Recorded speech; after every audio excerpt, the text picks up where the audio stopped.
दोस्तों, क्या सुनीता विलियम्स को धरती पर आने के लिए 2025 तक का इंतजार करना पड़ेगा या नासा सुनीता को धरती पर कभी भी वापस नहीं ला पाएगा?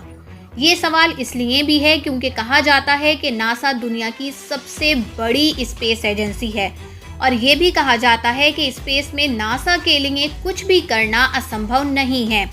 तो फिर आखिर सुनीता विलियम्स को धरती पर वापस लाने में नासा इतनी देरी क्यों कर रहा है? सवाल ये भी है कि अगर 2025 तक सुनीता और उनके साथी धरती पर आते हैं तो क्या वो बेहद कमज़ोर नहीं हो जाएंगे? ऐसे कई सवाल जब एक्सपर्ट से पूछे गए तो उन्होंने जो जवाब दिया वो बेहद हैरान करने वाला था। इसरो के पूर्व साइंटिस्ट डॉक्टर विनोद कुमार श्रीवास्तव का कहना है कि 2022 में नेचर मैगजीन में कनाडा की एक रिसर्च छपी थी।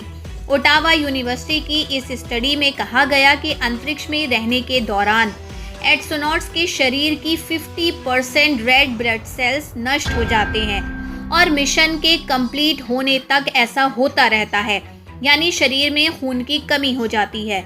इसके अलावा स्पेस में रहने के दौरान एस्ट्रोनॉट्स की मांसपेशियां भी कमज़ोर हो जाती हैं और हड्डियों में कैल्शियम की कमी हो जाती है। धरती पर लौटने के बाद अंतरिक्ष यात्री कमज़ोर और थकान महसूस करते हैं।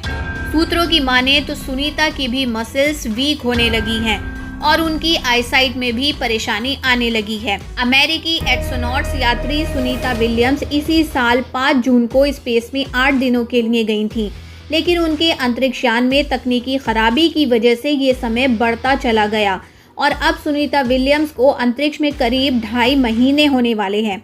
लेकिन सुनीता की धरती पर वापसी कब होगी, इस बात का किसी के पास कोई भी पुख्ता जवाब नहीं है। वहीं कुछ वैज्ञानिकों का कहना है कि सुनीता और उनके साथी की धरती पर वापसी फरवरी 2025 तक ही संभव है। तो क्या तब तक सुनीता ठीक रह पाएंगी?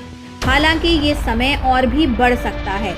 इस खबर पर आपकी क्या राय है, हमें कमेंट बॉक्स में ज़रूर बताएं।